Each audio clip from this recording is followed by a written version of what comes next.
Senior होंगे आज के दिन पुष्कर सर भी यहाँ पर। पुष्कर जी हम सभी के बीच नहीं रही, वो छोड़कर चली गई, लेकिन उनकी यादें, उनके बोल, उनकी संगीत जो आज भी जब हम सुनते हैं तो दिलों को एक सुकून सा मिलता है। क्या कहेंगे उनके बारे में? लता जी, उनका जीवन जो है शुरू से ही शुरुआती जीवन बहुत संघर्ष वाला रहा। 13 साल की उम्र में उनके पिता का देहांत हो गया और सबसे बड़ी थी मतलब उषा मंगेशकर, आशा भोसले, हृदयनाथ मंगेशकर, तीनों में, और एक बहन और मीना मंगेशकर, चारों में सबसे बड़ी वो थी और सारा बोझ उन पर आ गया। शुरुआत में काफ़ी दिन तक उन्होंने कुछ फिल्मों में भी काम किया और सिर्फ 13 साल की थी। किसी तरह से पूरे परिवार का उन्हीं पर भार आ गया था। तो करते करते वो उन्होंने ये तो पहले ही मन बना लिया था कि मुझे आना है फिल्मों में ही। बल्कि एक ज़माना ये भी था जब वो छोटी थी तो बोलती थी कि मेरी शादी जो है के.एल. सहगल के साथ होगी। मतलब उनको इतना अच्छा लगता था गाना कि बचपन में ही वो बोलती थी। और के.एल. सहगल उस ज़माने के बहुत अच्छे गायक में से थे। और एक और चीज़ है, लता मंगेशकर के पहले जो भारत में जो सबसे नामी गायक थे, नूर जहाँ हो या जो शमशाद बेगम, वो लोग पहले से थी, नूर जहाँ खास करके। तो पहले के जो गायक थे, जो महिला जो फीमेल ये सिंगर जो हुई, उनकी आवाज़ एक नाक से आती थी। कोई भी जो गाता था नूर जहाँ हो, लगता था जैसे वो सब नाक से गा रही हैं। पहली बार लता मंगेशकर ने एक ऐसी आवाज़ को इंट्रोड्यूस किया, अपनी आवाज़ को, जो इनकी आवाज़ जब लोगों के कानों में सुनाई देती हो तो एक मानो एक ऐसा आनंद, एक सुकून, मानो सब कुछ हासिल हो गया हो ज़िंदगी में। और इसी पर हम लगातार बातचीत कर रहे हैं। हमारे सीनियर पुष्कर जी भी हैं हमारे साथ में। जिस बात का जिक्र हम कर रहे हैं कि उनके संगीत को लेकर, मैं ये चाहता हूँ कि कौन से ऐसे उनके गाने हैं जो अधिक लोकप्रिय रहे, और उन गानों का नाम बताने के बाद मैं ये भी चाहूँगा कि उन गानों के 2-4 बोल आप भी अगर दर्शकों को सुनाएं और उनकी यादों को और भी ज़्यादा ताज़ा करें तो बहुत अच्छा लगेगा। अभी मैंने बताया था 1949 में मधुबाला की महल फिल्म आई थी, उसमें आएगा आने वाला गाना जो है, उससे वो सबसे बहुत पॉपुलर हुई। और उसके बाद हर लोग चाहते थे कि लता मंगेशकर से गीत गवाएं। तुम ही मेरी मंजिल, तुम ही मेरी पूजा, और एक तो वो नेहरू जी वाला हर आदमी बोलता है देशभक्ति गीत, जिसमें नेहरू जी रोने लगे थे, वो भी है। और मतलब परदेसिया, ये सच है पिया, मतलब हर तरह के गाने, पिया बिना, फिर एक प्यार का नगमा है। लता जी की इसीलिए लोग बहुत ज़्यादा कोशिश यही करते थे कि हमारी फिल्मों के गाने लता मंगेशकर ही गाएं। लेकिन आज के दिन हम बात करेंगे लता मंगेशकर के सफ़र को लेकर।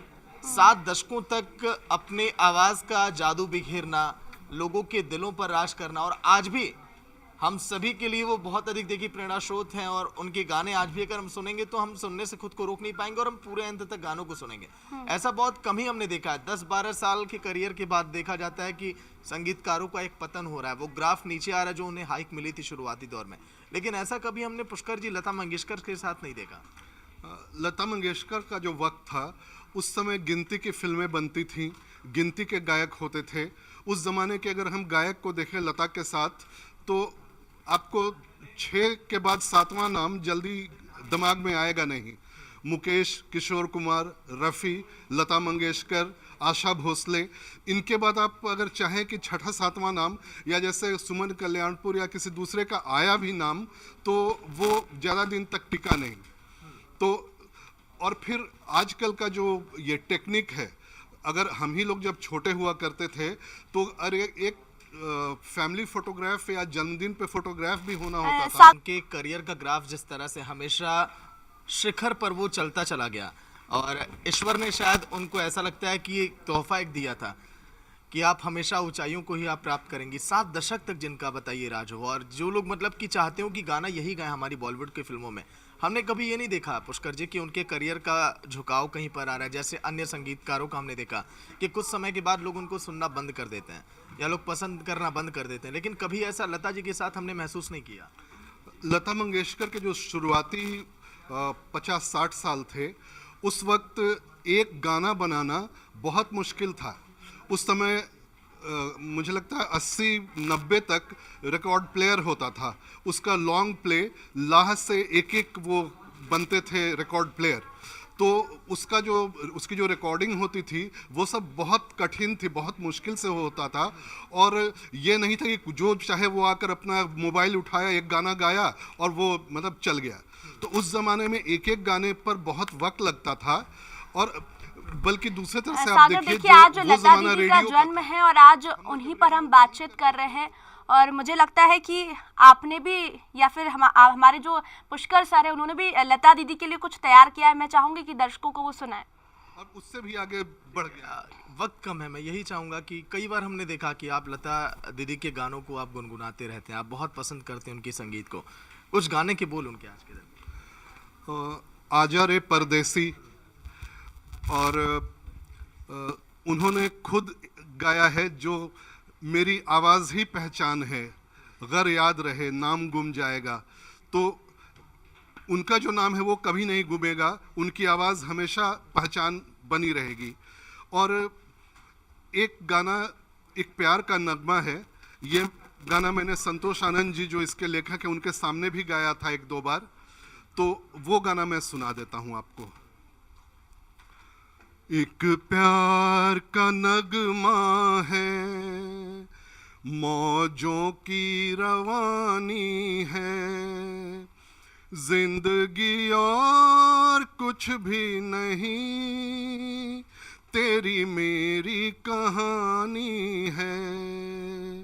एक प्यार का नगमा है। ये थोड़ा ऊंचा से मैंने उठा लिया है, मैं स्केल गिरा रहा हूं। कुछ पाकर खोना है, कुछ खोकर पाना है,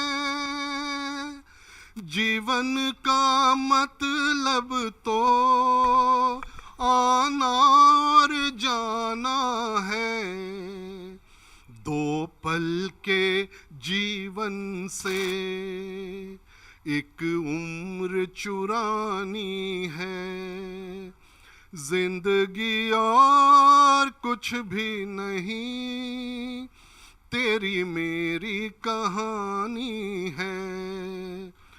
तू धार है नदिया की, मैं तेरा किनारा हूँ, तू मेरा सहारा है, मैं तेरा सहारा हूँ।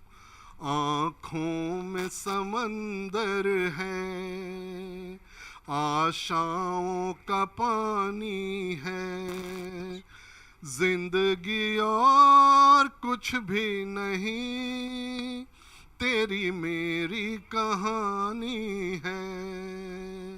एक प्यार का नगमा है।